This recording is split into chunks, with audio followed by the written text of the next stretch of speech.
25 years ago, there was only one working electronic computer in the world. It filled a room and cost in today's money $3 million. And people at the time confidently predicted that the United States would only ever need 6 such machines. Today, there are millions of computers used for so many kinds of things that it is tempting to think that the main act of the computer revolution is over. But this view might be the most mistaken of all, for something profound is happening. Millions of computers all over the world are being joined together in networks. As the machines talk to each other, they are transforming the ways in which people interact, challenging the social institutions which have served us well for centuries.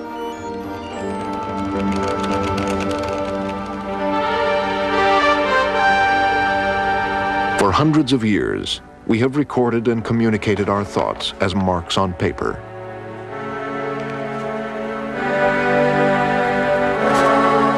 And stored them in places like this. The Library of Congress holds more than 27 million books. Hundreds of miles of bookshelves hold nearly the sum total of all human knowledge, and it's growing all the time. But today there is an alternative. Our ideas and thoughts can be stored as patterns of digital electronic pulses and processed by computers. In digital form, the contents of some 450 books can be stored on a single compact disc. In principle, all the words, pictures, and sounds in the Library of Congress could be stored on several rows of shelves. And there are other advantages. With books, despite the best efforts of librarians, only things which have been anticipated in advance and indexed can be found. When information is stored digitally, you can find anything in an instant: a title, subject, even a small phrase. Take the words "to be" or "not to be." The computer can search the 450 books for these words in a few seconds, revealing that it occurs not only in Hamlet, but in 6 other works.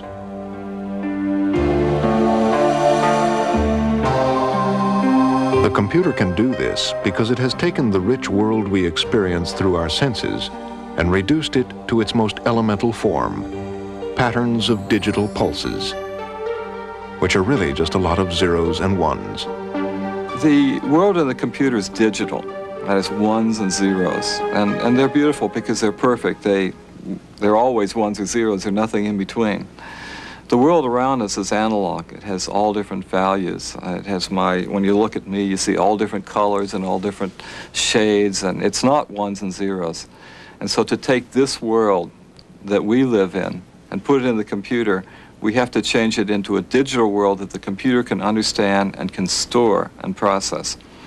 So we take a picture and break it up into a series of dots, or what we call pixels. With a black and white picture, black can be 1, white 0. Other more complex ways are used to encode color. Once in this digital form, information is permanent, immune to the ravages of time. Once you've digitized a picture, you have a permanent record of that picture that can't age. Like if you took a photograph, that would age over time and it would change its colors. Whereas when you change it to ones and zeros, you have a perfect memory of it. For example, when they clean Michelangelo Sistine Chapel painting, they're not sure whether they're really putting it back like it was back in Michelangelo's time. If they digitize it then, they'd have a permanent record and they know exactly what those colors had to be today. But perhaps the real revolutionary benefit of digitizing information is that it can be sent down a wire at the speed of light to anywhere, even your own living room. By the 21st century, the art galleries, the libraries, the universities and museums of the world could be open for anyone with a telephone. While this vision of a digital home is not available yet, more modest services are on the market. For a few dollars a month, without leaving your living room, you can shop for almost anything. Check a movie review, or learn about exciting places. You can plan your next vacation or book your next business trip. And even find out what the weather is like.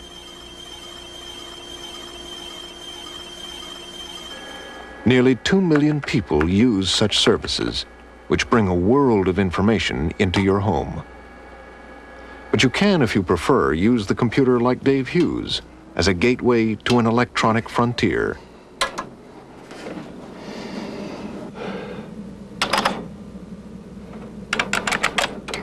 To connect to the world, all Dave needs is his computer and a device called a modem, which connects to the telephone network. And so you have to dial, of course, the number. Now it's starting to dial. It'll go through lots of switches, and if it's not busy, we'll hear it. And you get very used to learning the sounds of phones around the world. It's ringing correctly. Here it comes. Now these two high-speed modems are interconnecting. And now I am in Tokyo, connected with my ID on a system. And so I go into E-space. Now, of course, there's about 6,000 Japanese on here, and about maybe 500 of them handle English well enough to come into the English section. So we're now in the English section. And there's some things to read here. After reading his mail on the computer in Japan, Hughes can hop to a different computer in another country with just the push of a few buttons. We are connected to Tallinn, Estonia right now. One of the things that's happening is this disappearance of place as an attribute. What someone has said, the passing of remoteness. You know, you're no longer remote. When I'm sitting in my basement at home before my terminal, I'm connected. I'm plugged into the world. The great thing about it, it's computer-mediated form of communication, in that I don't have to know who I'm sending the message to. I can send a message out there to someone who saw that movie last night, whoever you may be. And the computer network will find that person and give it back to me. Okay, now let's see if I can get through to Salt Rod, Norway, to a one-line bulletin board. Physically, Hughes hasn't left his chair, but his electronic presence has traveled half the globe in less than 10 minutes.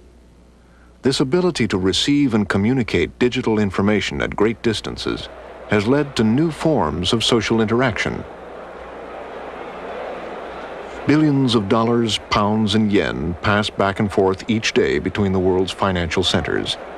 But no actual cash changes hands, only electronic pulses. It's fairly low. It's 5,000 shares. The stock is now up to 850, up 19. Okay, I want to get a price, please, in bats on the opening. Home Depot is a quarter half, 5 thou, 15 thou. 3/8, 25,000. Right, cancel the balance.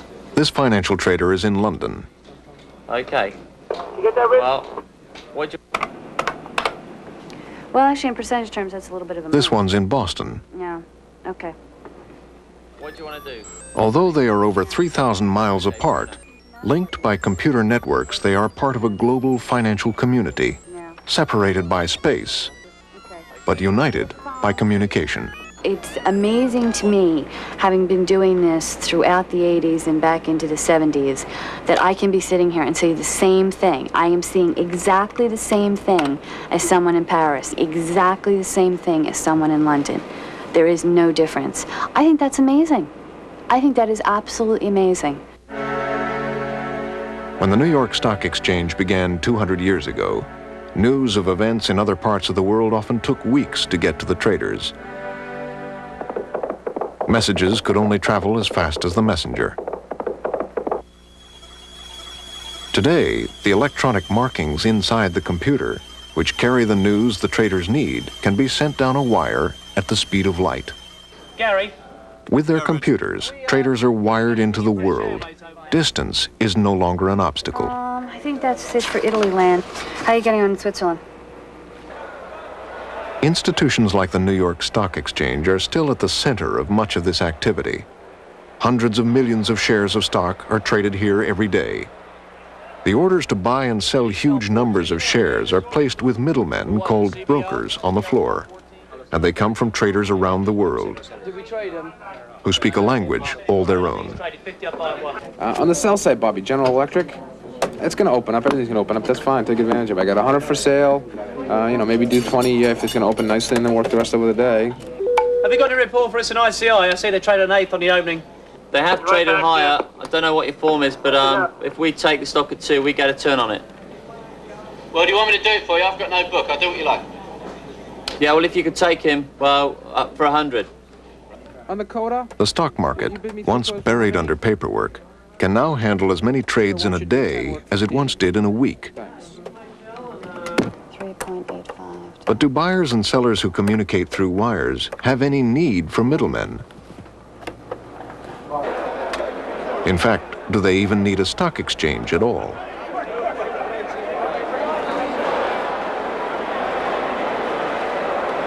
One day, the floor of the New York Stock Exchange may look like this. This is the floor of the London Stock Exchange. Once as bustling as Wall Street, today it is a horse-drawn carriage abandoned in the face of a new electronic age. In 1986, the exchange set up an electronic trading system to modernize the market. But to their great surprise, within a week, the floor was empty. Traders realized they no longer needed a central marketplace or its brokers. They could trade faster and more effectively from the computers in their offices. In the digital age, a physical stock exchange may simply be unnecessary. I was very surprised at the speed with which they left the floor. Indeed, it was somewhat embarrassing to us because we'd spent quite a lot of money on kitting out the trading floor with screens, in the expectation that the old culture would prevail and people would wish to stay in physical contact one with the other. Computers which send, receive, and process information offer a new way for people to interact. Hi there. Computers are creating new social gatherings that are not geographic. The old town commons was just for those town people. But now we're creating comparable groups of people throughout the world, but they're united not by geography, but by some common interest. In the world of technology and science, we have many of these discussion groups around particular scientific and engineering disciplines. And we gather around this little electronic fire and trade wisdom. It's beautiful. Exchange of knowledge has been the cornerstone of scientific discovery and progress. For centuries, the primary means of testing and communicating new ideas has been to subject them to a rigorous review by the editors of scientific journals. Where do we gotta be? Magazines like Science and Nature and others have become the arbiters of new claims and discoveries. Today, scientists have an alternative. Hundreds of thousands of scientists in dozens of different countries are connected via a worldwide computer network, Internet. It has the potential to change science, as a recent episode made clear. We've established a sustained nuclear fusion reaction by means... In March 1989, Sidney Pons and Martin Fleischmann made a startling announcement. They claimed they had discovered a new phenomenon called cold fusion, a potentially unlimited source of cheap and pollution-free energy. Scientists around the world started scrambling for more information. Apart from newspaper reports, there was little hard information. It would be weeks before academic papers came out. So scientists quickly turned to the network, convening a worldwide 24-hour-a-day conference of interested scientists from many countries. Information from different labs whizzed back and forth as digital pulses. I think it's pretty clear that there is cold fusion going on. I have as much right to be skeptical and to talk about it as you have to believe. False leads were quickly abandoned. Promising results pursued with new vengeance.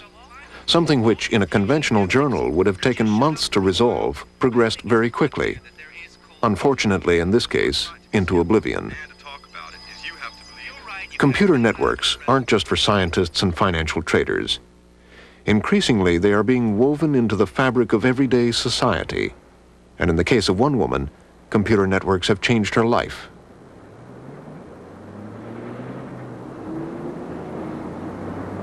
Theo Groothoff has been confined to a wheelchair since a car accident left her partially paralyzed. Although she's learned to live with her disability, she still misses the simple pleasures of mingling with people in the outside world. But with her computer, Theo is now connected to a whole network of new friends through a system called SeniorNet.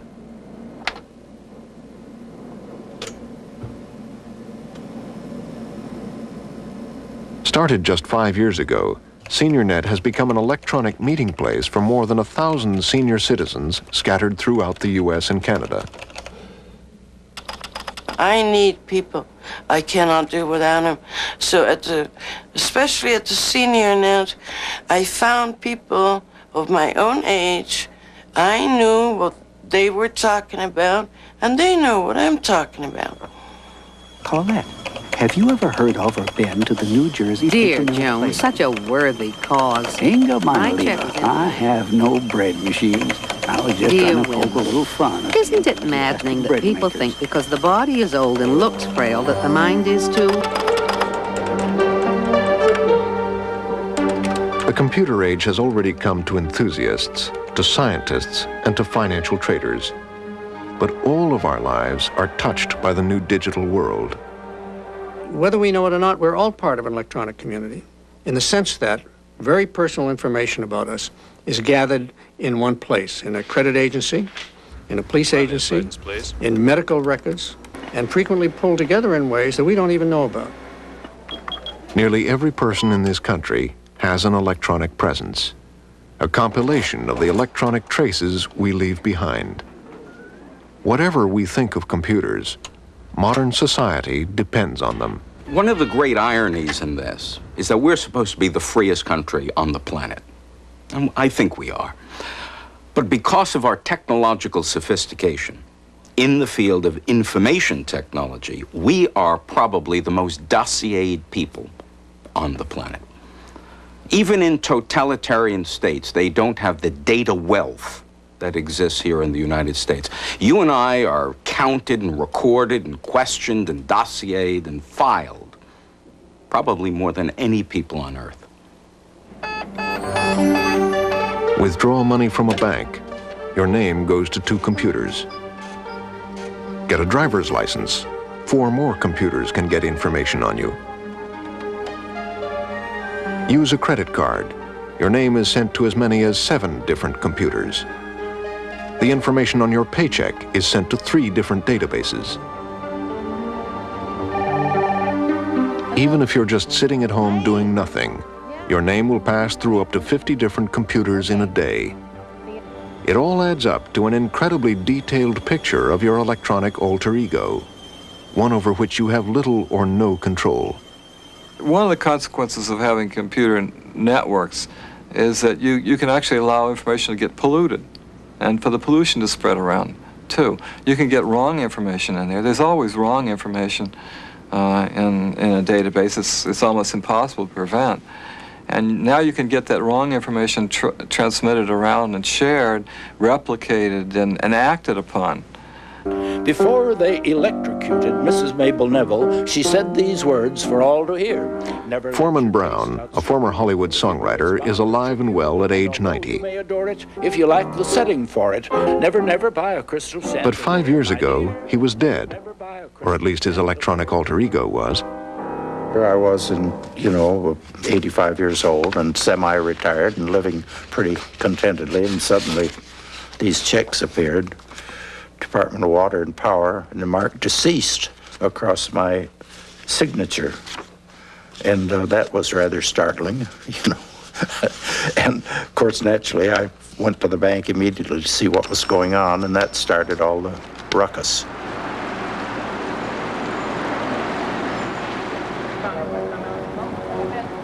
Brown left, assured by the bank that the matter would be resolved, but his troubles had just begun. Somehow, the rumors of his death had been greatly exaggerated, spreading to the computers of the Social Security Administration, which stopped issuing his monthly checks. Well, I went down and explained, here I am, I'm alive, and you've cut off my Social Security because you say I'm dead. And the lady was really rather rude, I thought. She was not about to look up anything. She said we couldn't make such a mistake. Hard as he tried, Brown couldn't keep up with the rumors as they quickly spread from database to database. Everywhere he went, the data got there first. I was going to rent a film, and I offered my American Express card, and the girl looked up, as they generally do, to get the numbers okay. Then she came and promptly tore the card in two and threw it in the wastebasket. And it was embarrassing because there were other people there. She said, your credit rating's no good. The final straw came when they stopped paying his Medicare payments. Till she found her More than a year later, all the records were finally straightened out, but the memory of the experience still lingers with Brown. proper setting for her spode. Well, It just seems so little you can do about it. Everything is in somebody else's hands, and you have to rely on their goodwill to fix things, and eventually it works out, I guess. She would have to get a more distinguished mate. Oh, yes, she would have to get a more distinguished mate. Foreman Brown's ordeal is not an isolated case. Thousands of lives are disrupted every year by faulty data spread by databases. Trying to catch up with a piece of information, correct an error in the system. It's like running after a greased pig. Even if you get your hands on it, you're not going to hold it. If there's an error in your credit file, and that information has been given to 3 insurance companies, a medical information bureau, 5 credit grantors, and 6 employers, you're never going to be able to catch up with it. A recent study of credit agencies by Consumer Reports found that nearly half of all files examined contained inaccurate information. 1 out of 5 files had major inaccuracies which could ruin a person's credit rating. It isn't just false information that can be damaging. Our electronic presence reveals many things about us which we might not want others to know. Normally, we decide what information we share with people. There is the most personal information we only share with our intimate friends. That's great. Yeah. I'm starved. There are the things we talk about with our family and acquaintances. Hey, how was the picnic? It was fun. I'm glad I went, actually. I'm going to Chicago on the 10th, evening of the 10th. There are matters we discuss with business colleagues. Origins conference on the 11th. I'll meet Peter and the Johansons there. Now, what time do you get into And there are even things we are willing to tell to strangers. Okay, so up about a block on my right-hand side. But there are few such choices in the digital world. Total strangers can scrutinize the electronic traces of our lives, the restaurants we eat at, the hotels we stay at, and the goods we buy. It isn't a case of, if you're innocent, why are you worried about what people will find out about you? It's a matter of self-knowledge, dignity, and the decision that each person should make which of his or her inner thoughts and feelings should remain private, subject to change and consideration, and which, in a sense, shall be a public snapshot that'll be recorded someplace, which will then establish you in the eyes of someone else in ways that are very narrow, shallow, and possibly false. So you would like to receive the product still? So the total package would be $29.90 for the bench buster and the Vitaguard dieter. All this data gathering has provided work for millions of Americans who make a living typing data about us into computers. Ironically, these information workers may be monitored more closely than anyone. For the work they do leaves a record, which means that someone in another office can, if they choose, monitor exactly what they type, how fast they type it, and when they stop for a break. Probably no group in the workforce is more closely monitored or has less privacy than the folks who deal with information, because every aspect of what they do, by the very nature of the technology, is recorded. Those people really live in a prison. They live in an informational prison. It's in the nature of what they do. Now, I can see and have believed for some time that employee privacy is one of the great workplace issues of the 21st century. For some employees, it has already become an issue.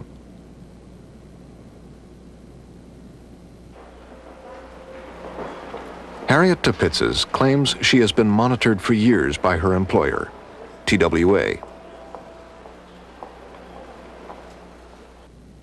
This electronic timesheet details a TWA phone agent's typical workday. It shows how many calls she answered, how long each call took, how much time she paused between calls, and how long her breaks were, down to the second. Managers use these timesheets to reprimand workers for talking too long on the phone or taking too long a break.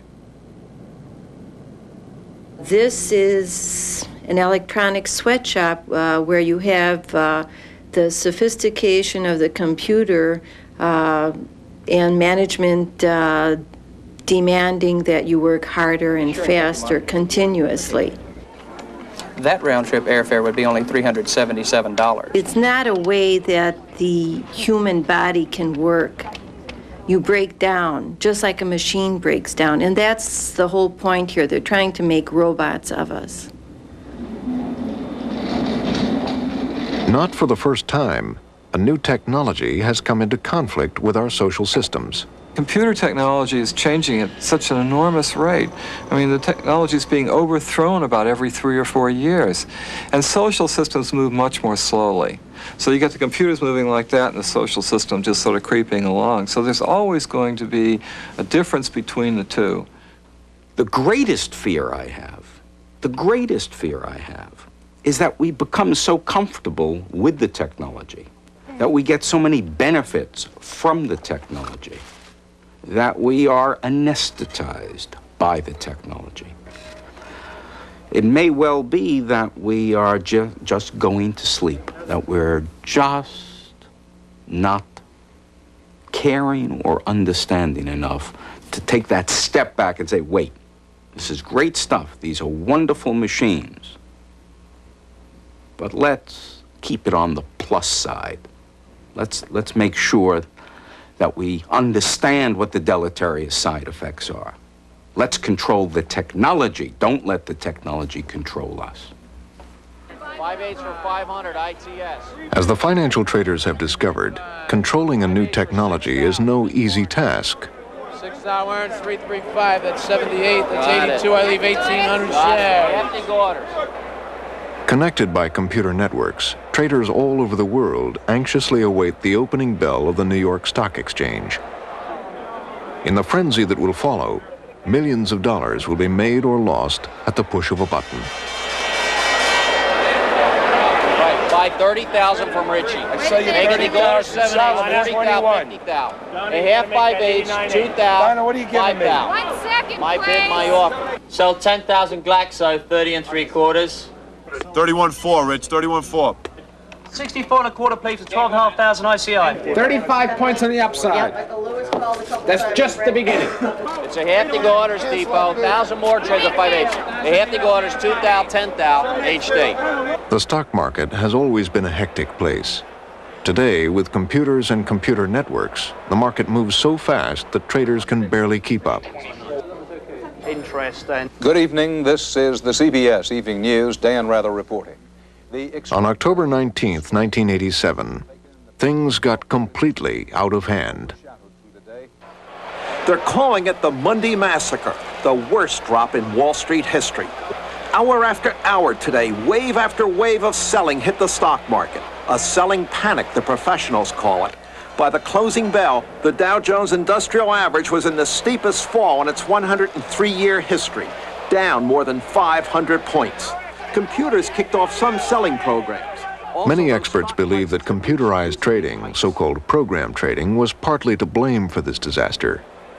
In program trading, special computer programs spot trends and incite traders to buy or sell huge quantities of stocks faster than humanly possible. These trades, in turn, may be detected by other trading programs, triggering them to buy or sell. Very quickly, an avalanche effect can build up, causing wild swings of the market. Since the '87 crash, the New York Stock Exchange has imposed new procedures to intervene and, in effect, slow down computerized trading. A century ago, it was weeks before you found out that there was a war going on across the sea. It took that long for the information to get over. And that told us something about the pace of events. Today, this is getting squeezed down to microseconds. Literally, something happens in Australia, and an investor in New York knows about it and takes action just like that.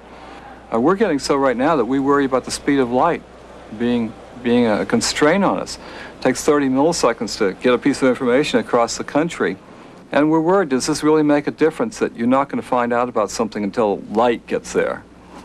That's how far we've gone with the information flow today.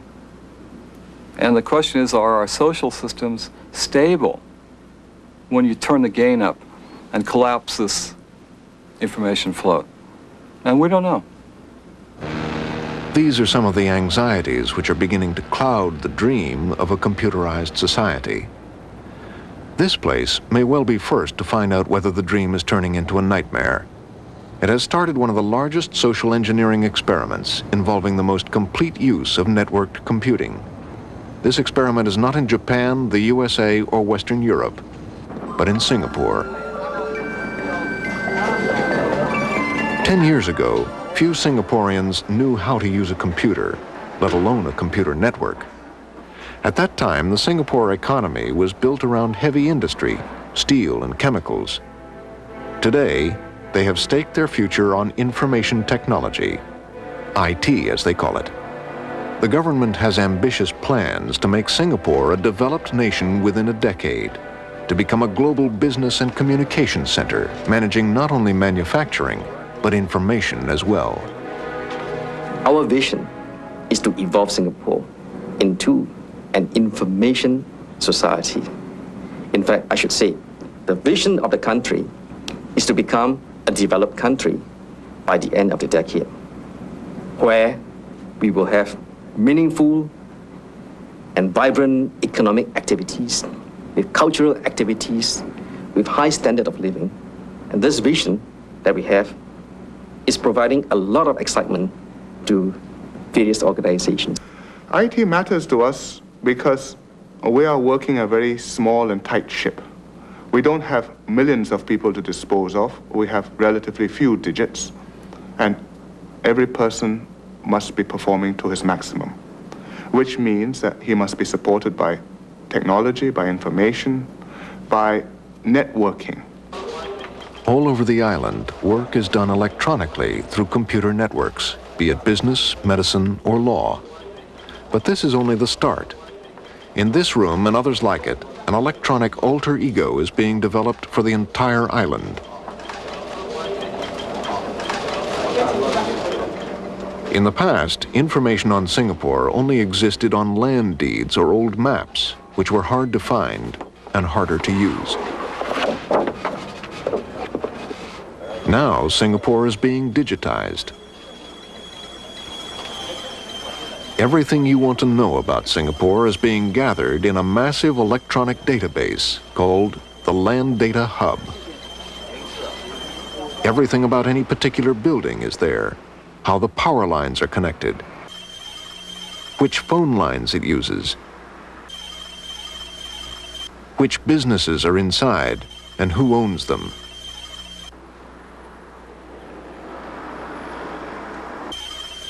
A social engineer's dream, this electronic alter ego is a dynamic record of the entire island of Singapore. For this society to succeed as an information economy, everything, including getting to and from work, must be done with electronic efficiency. From the moment passengers enter Singapore's modern subway system, their electronic alter egos are tracked by the system's computers, generating a wealth of information for subway officials. Well, we know practically everything about the traveling pattern of a passenger. We know where he buys his ticket, when he buys his ticket. We know where he enters the station, what time he enters the station, what kind of ticket he uses, where he gets out of the station, which station he gets out at what time. So practically everything we wanted to know. It's not just the traveling habits of Singaporeans that attract the attention of government officials. With computers linked by networks, the government maintains extensive dossiers on every Singapore citizen. Your attention, please. Passengers are reminded that it's an offense to smoke, eat, or drink in MRT stations and trains. The offense carries a maximum fine of $500. Please help us to keep the MRT stations and trains safe, clean, and comfortable. Thank you for your cooperation. The world is watching this extraordinary experiment in social engineering. How will the government balance the benefits of efficiency and prosperity with the loss of privacy?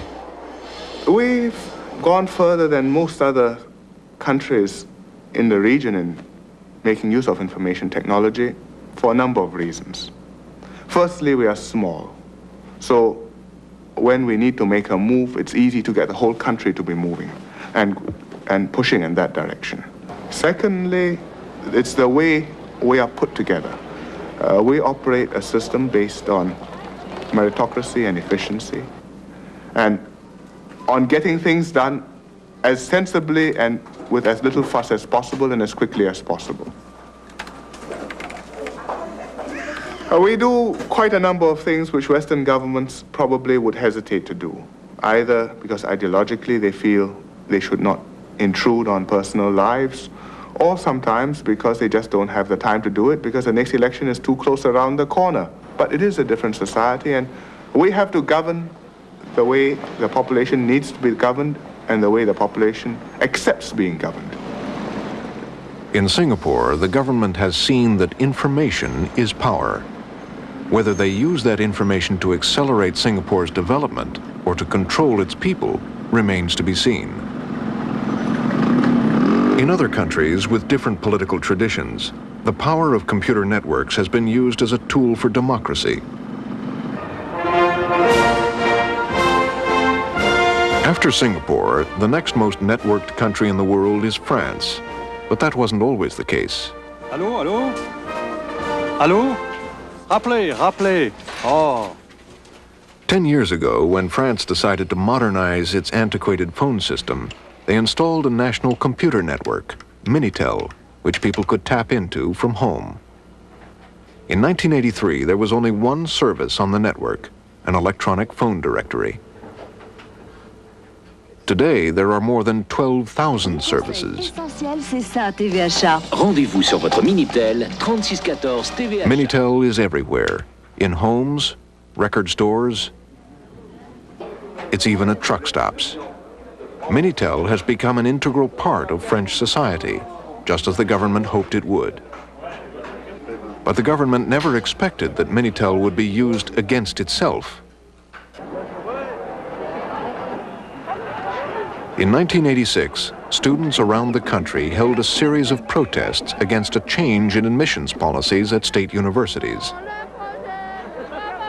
They hit on the idea of using a free propaganda machine, Minitel. On a décidé de se servir du Minitel parce que, comme le mouvement... We decided to use Minitel because the movement was all over France and we wanted a way to communicate quickly between organizers and universities. We also wanted to gauge the mood of the public. Direct pour le public.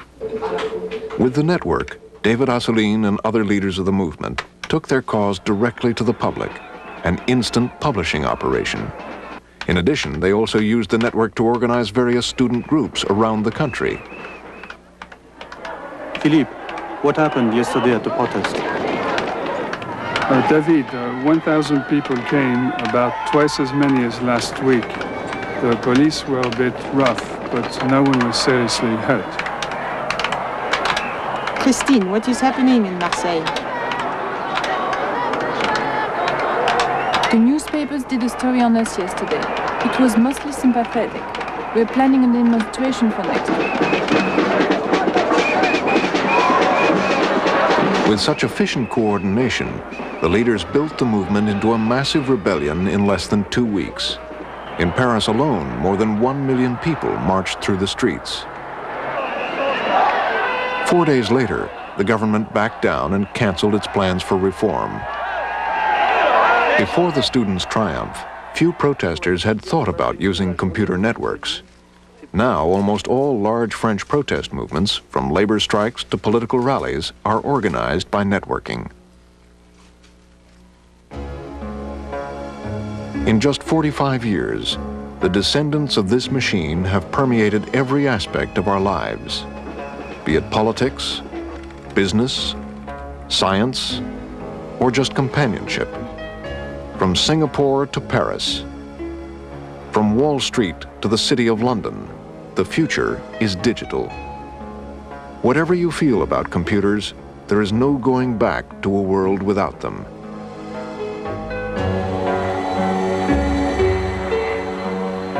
We depend on computers every bit as much as we depend on the planes we fly in,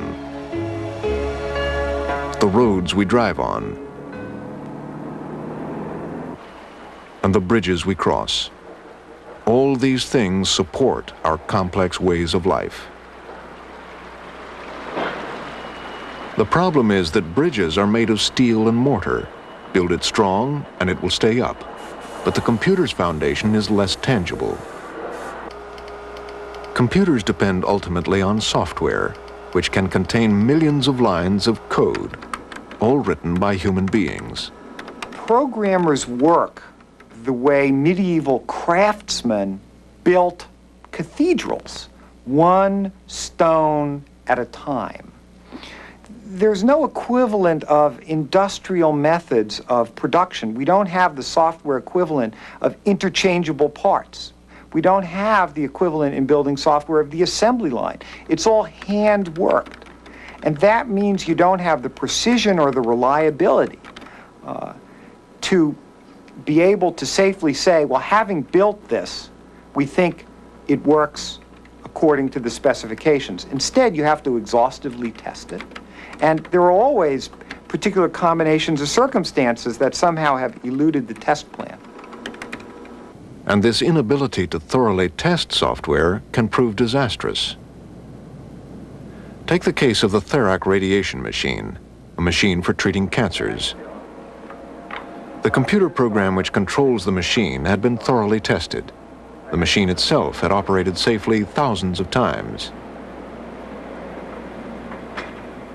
But when patient Katie Yarbrough underwent Therac radiation treatments for a cancerous tumor, things did not go as planned. She said, "What's the matter?" And I said, "You've burned me." And they said, "Oh, no, that's not possible. This is the most sophisticated piece of equipment on the market. And it's not possible for you to be burned." And a week later, I was totally paralyzed on the left side. Less than a year later, at another cancer center, a Therac machine malfunctioned again. Ray Cox was being treated for a tumor on his back. 6 months later, he died. In fact, the Therac radiation machine had a software bug in it.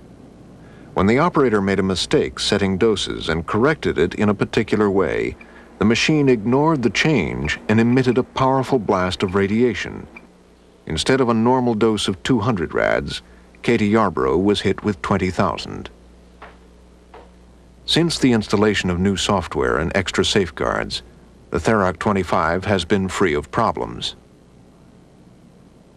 Faulty software in one machine is frightening enough, but when connected to a computer network, the potential effects can be devastating, because nearly everything which happens in a network is controlled by software. It's curious about computer networks today. I think that they're very robust in one sense and fragile or vulnerable in another sense.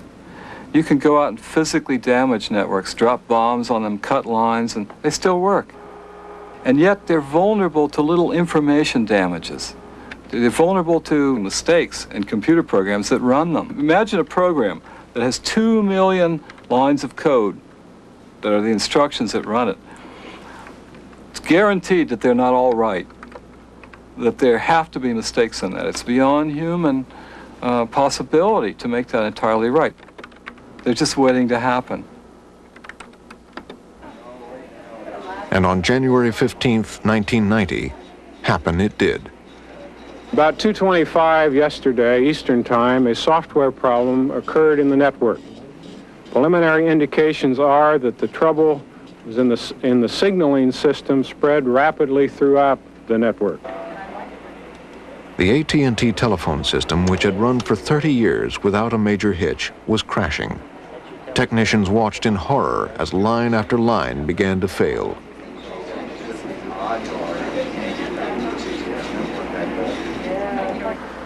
For customers, it was a day of frustration. Circuits are busy now. Please try your call later. Nearly 20 million phone calls couldn't get through. Companies which depend on the telephone system, such as travel agencies, suffered millions of dollars in lost business. After 18 hours of frantic searching, engineers traced the problem to a single line of bad software among the millions that control the network's computers. A small mistake in one of these millions of lines of computer code that governs the network was suddenly called into play. And one switch told another switch, do this and do that, and they were wrong things. And the next switch communicated it to another. And the network started talking to itself and babbling back and forth, and pretty soon it stopped working. The problem with software is you can never test it completely. I mean, you'd like to think that you've written this program and now you can test it to see if it works. But the problem is that there's so many possibilities for conditions, for the inputs to this program. There's so many what ifs, what if this, what if that, and you put a lot of what ifs together and you get just a myriad of possibilities. And so many, you could never test all the situations. The collapse of the phone system has led some people to wonder what else is at risk. For every day we trust our lives to software. Take flying. Each day more than 1 million Americans travel by air. The planes which carry them are flown with software governing everything from navigation to cabin pressure. And they are guided through the air by air traffic controllers who depend upon computers to feed them crucial data about a plane's position, speed, and altitude. On October 14th, 1989, at the Dallas-Fort Worth Airport, something strange happened. Information on the air traffic control screens began to disappear. The controllers knew that they had to act fast. Lives were at stake. This is not a job where you can say, hold on a second while we get the thing operating again. Aircraft are still flying. They're still in our environment. They're doing 250 knots, and an aircraft can travel quite a distance over in a minute doing 250 knots. With planes circling overhead and no working computers, controllers were forced to rely on their memory and the only tools they had left, pencil and paper. It seems unbelievable we resort to pencil and paper, but those are real people in those aircraft, and you have to resort to whatever means that'll help you remember that that aircraft's there and at what altitude he's at. The problem was caused in part by a poorly designed computer program coupled with an overload of traffic at the Dallas airport. Fortunately, no accidents happened during the computer crashes, but such computer software problems have occurred at many other airports. Software is fundamentally different from the other elements of our infrastructure on which we depend. Years of experience have taught engineers how to build safe bridges, and large safety margins are built in. It's unlikely that a modern bridge will come crashing down because of one tiny missed detail. But with software, that's exactly what can happen. Despite the best efforts of software engineers for at least 20 years now, a single misplaced hyphen or a typographical error can cause an enormous program to simply come tumbling down and, as has happened in the past year, tie up the entire long-distance telephone network. The tiniest little software error. If we're ever going to have true software engineering where this activity, which is so important and is becoming more and more important to our lives, is reliable, we've got to figure out a way to make programs robust enough so that they don't come crashing down when you just have the tiniest little mistake in them.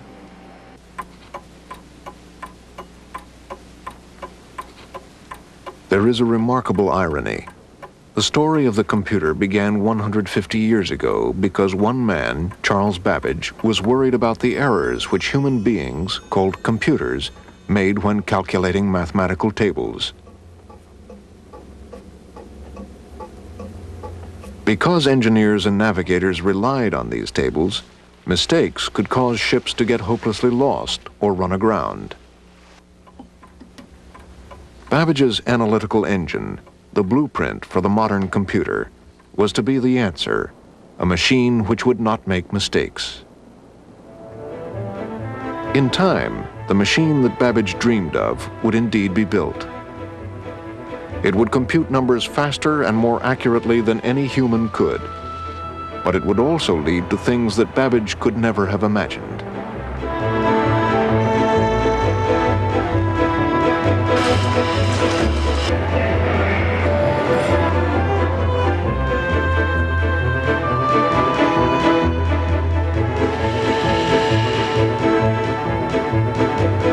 But ironically, all these wonderful uses of computers which today we depend on are still vulnerable to human error. For while computers don't make mistakes, the humans who program them do. We go forward into the future knowing this. But what kind of world will it be? Computer manufacturers certainly have their own ideas about the digital future. Most see computers getting smaller and more powerful. Keyboards will disappear, and one day we'll instruct computers with our voices. Test 3 again. Okay.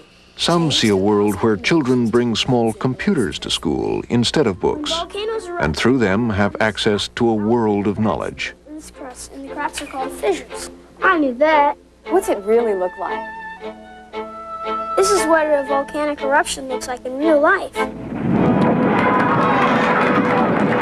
Intervals. Excuse me, Jill Gilbert is calling back. Great. Many see the emergence of personas called electronic agents, which can anticipate our needs. You need to take Kathy to the airport by 2.